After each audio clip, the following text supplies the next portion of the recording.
કારોબાર સામે એસઓજીએ મોટી કાર્યવાહી કરી। એસઓજી દ્વારા શહેરના વિવિધ પાન પાર્લરમાં સર્ચ ઓપરેશન હાથ ધરાયું છે। નશાનો કારોબાર અટકાવવા માટે એસઓજીએ 4 ટીમ બનાવી અમદાવાદના જુદા જુદા વિસ્તારોમાં સર્ચ શરૂ કર્યું હતું। આ સર્ચ ઓપરેશન દરમિયાન પાન પાર્લરમાં ગોગો પેપરનો ઉપયોગ નશાના સેવન માટે થતો હોવાનું સામે આવ્યું। એસઓજીની તપાસમાં સિંધુ ભવન રોડ પર આવેલા અલગ અલગ પાન પાર્લરમાંથી ગોગા પેપરનો જથ્થો મળી આવ્યો છે, જ્યારે નરોડા વિસ્તારમાં પાન પાર્લરમાંથી ગાંજો પણ ઝડપાયો હતો। એસઓજી દ્વારા સ્કૂલ, કોલેજ અને શૈક્ષણિક સંસ્થાઓની આજુબાજુ આવેલા પાન પાર્લર પર ખાસ નજર રાખવામાં આવશે। આ વિસ્તારોમાં એસઓજી દ્વારા વધુ સર્ચ ઓપરેશન ઝુંબેશથી નશાનો કારોબાર અટકાવવાના પ્રયાસો શરૂ કરાયા છે।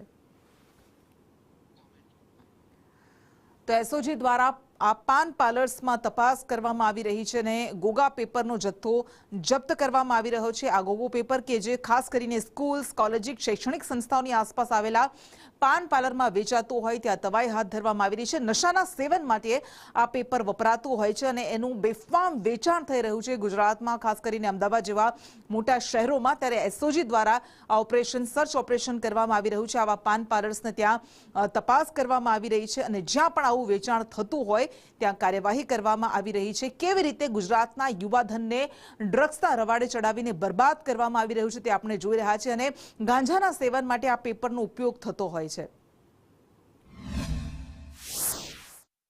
પાન પાર્લરો જે દુકાનો છે, દુકાનોની અંદર ગોગો પેપર વેચાય છે। આ જે ગોગો પેપર છે એનો ઉપયોગ ગાંજાના સેવન માટે અને ડ્રગ્સના સેવન માટે કરવામાં આવે છે। આ ગોગો પેપર અમદાવાદની અંદર કોઈ જગ્યાએ ન વેચાય એ માટે થઈને તમામ પાનની દુકાનો, મોટા પાનના પાર્લરો છે એને અમે ચેક કરી રહ્યા છીએ અને જે પાનની દુકાનવાળા છે જ્યાંથી ગોગો પેપર મળે એ ગોગો પેપરનો નાશ કરી અને સખત હિદાયત આપવામાં આવે છે કે કોઈ પણ જગ્યાએ આ પ્રકારના ગોગો પેપર વેચાવા જોઈએ નહીં। 4 સ્કોડના અધિકારીઓ અને માણસોને એ સૂચના આપવામાં આવેલ છે કે અમદાવાદ શહેરમાં જ્યાં જ્યાં ગોગો પેપર જે વેચાતા હોય છે ત્યાં આગળ સર્ચ કરવું અને એ ગોગો પેપર સિવાયના કોઈનો મટીરિયલ મળી આવે તો કાયદેસરની કાર્યવાહી કરવી। આ બેઝ ઉપર ગઈકાલે નરોડા અમારી ટીમ એક ગયેલી અને એમાં ગોગો પેપરના આડેઠળ ગાંજો પણ મળી આવેલ। અને વધુ વિગત સાથે સંવાદદાતા જિગ્નેશ પટેલ મારી સાથે જોડાયા છે। જિગ્નેશ, આ ગોગો પેપર કે જે ગાંજાના સેવન માટે ઠેર ઠેર વેચાય છે, ખાસ કરીને આવી દુકાનોમાં, પાન પાર્લર્સમાં, હવે એસઓજી એક્શન લઈ રહ્યું છે, શું શું પગલાં ભરાયા છે? વાત કરવામાં આવે કૃષ્ણા, આ એક્શન છે તે વર્ષો પહેલા લેવા જોઈતા હતા, કારણ કે છેલ્લા 3 વર્ષમાં ગોગોનું ચલણ ખૂબ ફૂલ્યું ફાલ્યું છે। તમામ પ્રકારના નશાના સેવન માટે આજે ગોગો પેપર હોય છે તેનો ઉપયોગ કરવામાં આવતો હોય છે। યુવક યુવતીઓ તેના અંદર પોતાની જાતે જ ગાંજો, અફીણ કે કોઈપણ પદાર્થનું નશાનો જે પદાર્થ હોય છે તે ભરી અને તેનું સેવન કરતી હોય છે અને તે તમામ જગ્યાએ અવેલેબલ હોય છે। ન માત્ર કોઈ પાન પાર્લર કે કોઈ દુકાન, પરંતુ ઓનલાઈન પણ તેની ડિલિવરીઓ થતી હોય છે।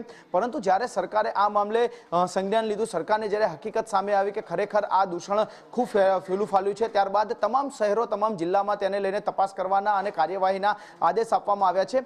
અત્યારે હાલ માત્ર જે ગોગો પેપર જે ગલ્લાઓમાંથી કે જે તમામ દુકાનોમાંથી મળી રહ્યા છે તેનો નાશ કરવામાં આવે છે, કારણ કે તે કોઈ ગુનો નથી બનતો।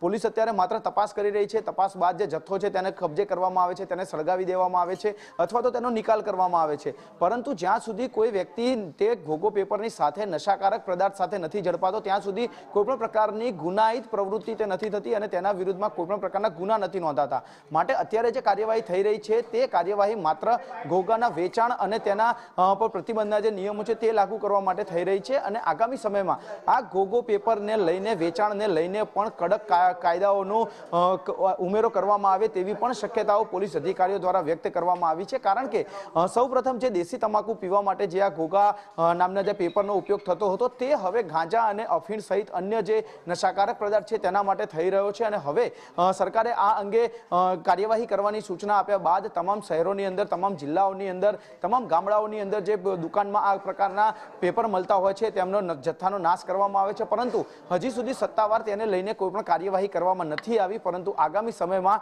આ પેપરના વિતરણ પર પણ જો ગુના દાખલ થાય તો આ કાર્યવાહી અટકી શકે છે। જી બિલકુલ, આભાર।